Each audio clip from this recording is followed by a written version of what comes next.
do politicamente correto. É a nossa aula de número 10 de ética cristã. O politicamente correto é a expressão usada especialmente a partir da década de 80 para evidenciar uma postura positiva de uma pessoa ou de um grupo diante de um fato que anteriormente era aceita, mas agora negativa. Por exemplo, antigamente um pregador ele podia taxar uma seita mediante adjetivos pejorativos, falar até que certo grupo de sectários serve o diabo, vão para o inferno. Hoje ele pode até falar mal de uma seita, mas não convém nesse linguajar. Essa linguagem ela tem que ser mais polida, essa linguagem ela tem que ser uma linguagem mais dentro do eufemismo. Senão, seremos até passíveis de processos na justiça, por calúnia, por difamação e por aí vai. Existe um problema quanto à cultura do politicamente correto, essa postura, no que faz acompanhar a igreja cristã, a descaracterização da igreja evangélica. A cultura do politicamente correto, ela chega dentro da igreja cristã nas áreas mais sensíveis possíveis, como por exemplo, na doutrina, na ética, na profecia. E aí então, dentro da ética cristã, o politicamente correto tem ditado as normas. O politicamente correto se encarregou de forjar o aparecimento de crentes dúbios. Quem são crentes dúbios? Como Tiago falava, do coração dobre. São pessoas que possuem uma determinada atitude diante dos homens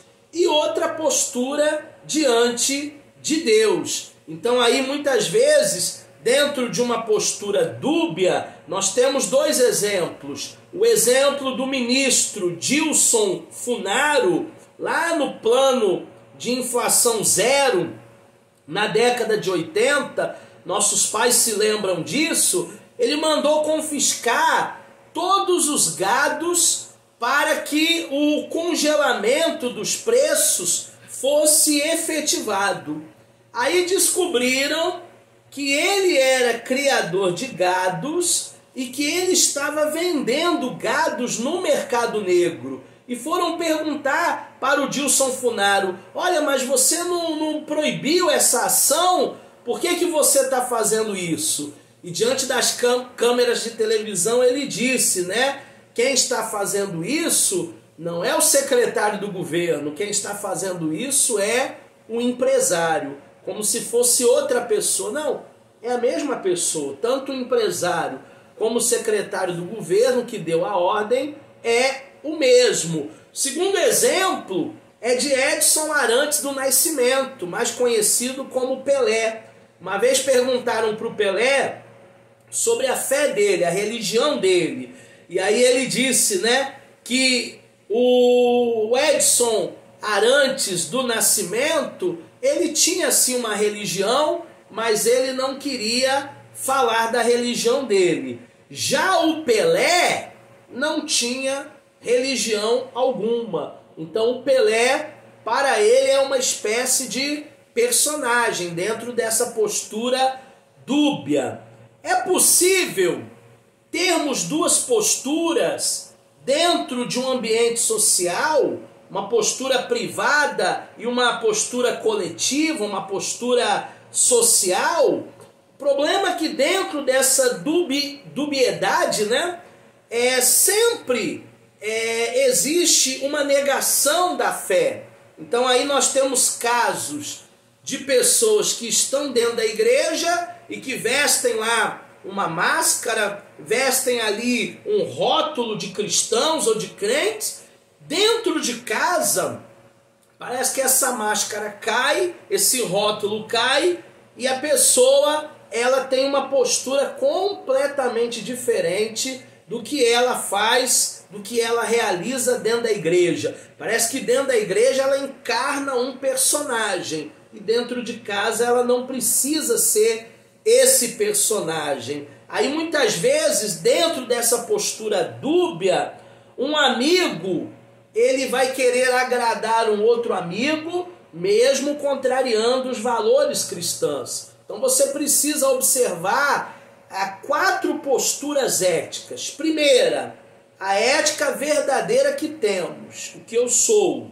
Segunda, a ética que pensamos que temos, porque talvez você está se auto-enganando. Terceira, a ética que gostaríamos de ter. E quarta, a ética que os outros pensam que temos, é a reputação. Para nós concluirmos o nosso módulo de ética cristã, a Bíblia diz que o cristão ele é o sal da terra. A Bíblia diz que o cristão ele é a luz do mundo.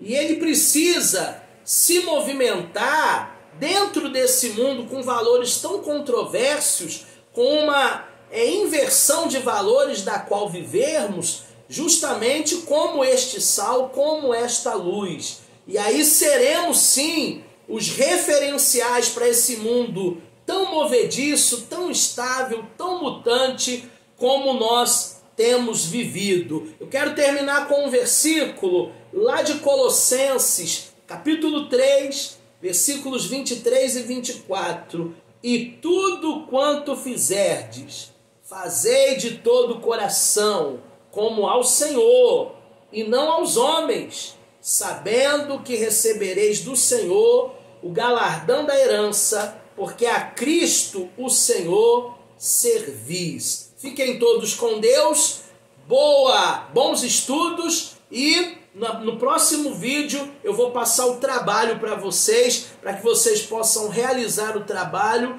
e entregar para que você tenha a sua nota desse módulo de ética cristã. Deus te abençoe.